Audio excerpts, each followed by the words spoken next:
Duterte ka, pumirma ka ng budget na madaming blanco. May blanco sa pera.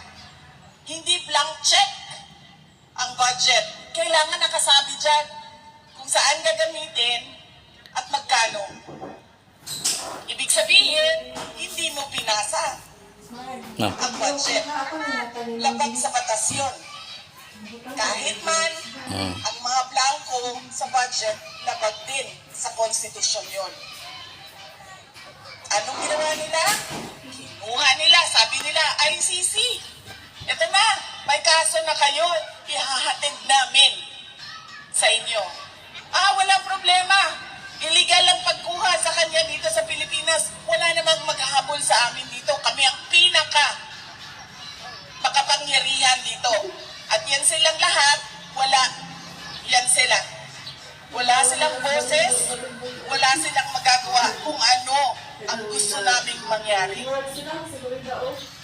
Ganon ang ginawa nila sa ating pinakamamahal na dating Pangulong Duterte. Noong isang kahapon, nandito ako, bumisita ako kay President Duterte. Sinabi ko sa kanya, bukas meron kaming rally. Sabi niya, ano ang rally niyo? Sabi ko, laban sa ICC. Laban sa administrasyon ni BBM. Kasi mali naman talaga yung ginawa nila. Hindi naman pwede na itama mo ang isang mali sa paggawa pa ng isa pang mali. Diba? Tapos sabi niya, bakit meron pa bang mga tao na pumupunta doon? Sabi ko, ang daming Pilipino sa buong mundo ang lagi-laging gumagawa ng pagtitipon. Sabi ko sa kanya, kahit 5 na lang kami doon sa park, magsasalita pa rin kami. Dahil kahit 5 lang kami, ay mali pa rin yung ginawa nilang pagtukot sa iyo. Hindi naman dahil madami tayo, ay tama. Pag konti na lang tayo, ay mali. Ay tama na yung ginawa nila. At dahil marami tayo, mali yung ginawa nila. Hindi. Kahit mag-isa lang akong tatayo dito, tama! Alam mo ma'am, may nakita ako isang babae doon kahapon. Ano siya, foreigner. Doon sa may train station. May dala-dala siyang sarili niyang speaker. At nagsasalita siya, hindi ko naiintindihan dahil Dutch ata yung salita niya. Nagsasalita siya, mag-isa. Walang nakikinig sa kanya, walang nakatayo sa harap niya, pero nagsasalita siya. Naisip ko, aabot din ng panahon na ganun na rin ang gagawin ko.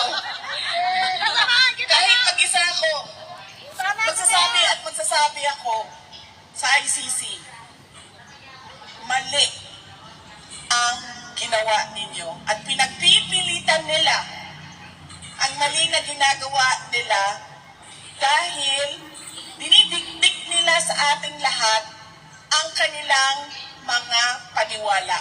Kasama mo kami! It's a very Western-centric mindset. Nakita niyo ba kung meron silang nakuhang mga malalaking detainees, mga akusado? Saan sila lagi kumukuha ng mga tao na nililitis nila? Sa Africa. Andun sa loob, kasama namin.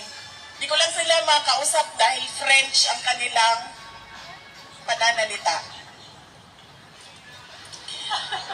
Ganon ang ginawa ng ICC.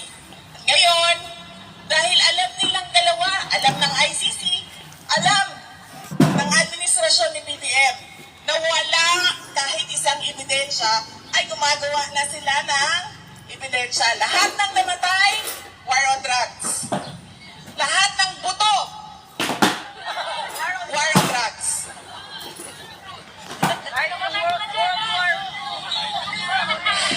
Lahat ng pinatay dahil sa love triangle, war on drugs. Lahat. Dahil wala nga sila ebidensya. Missing sa Bungeros, ang tagal na niyan, di ba?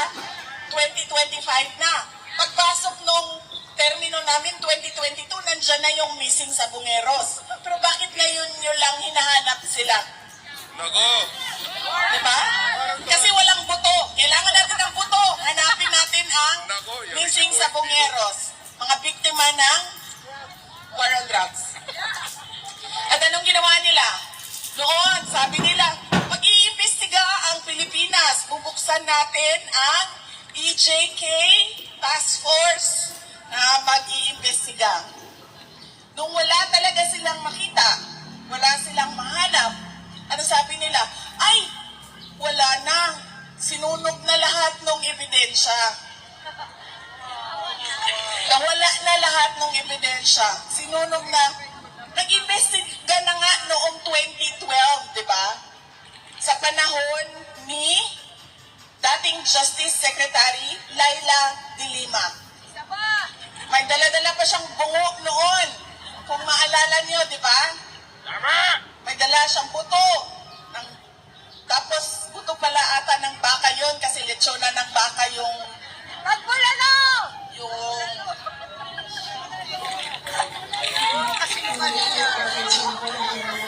Magpulano! Diba? Nag-imbestiga na sila 2012. O, nagbukas na kuno ng inquiry 2024. Hanggang ngayon, wala silang ebidensya. Pero hinawakan pa rin nila si dating Pangulong Rodrigo Duterte. Kasi ito na lang yung kaso namin. Hindi namin mahuli si Netanyahu eh. Hindi namin mahuli si Putin. Panghahawakan namin ito si Duterte kahit na wala kaming ebidensya. Sinasabi na namin, sobrang tagal niyo na siyang pinanghahawakan, dinidetain sa pre-trial stage. Pira naman din ng ICC. Diba? Sobrang tagal na. Ibigay niyo yung interim release. Kasi sa inyo naman na provision yan eh. Interim release, nandyan nakasulat. Pero anong sabi nila? Ay hindi. Hindi pwede. Dahil ang gagawin niya ay tatakbo siya. A flight risk daw.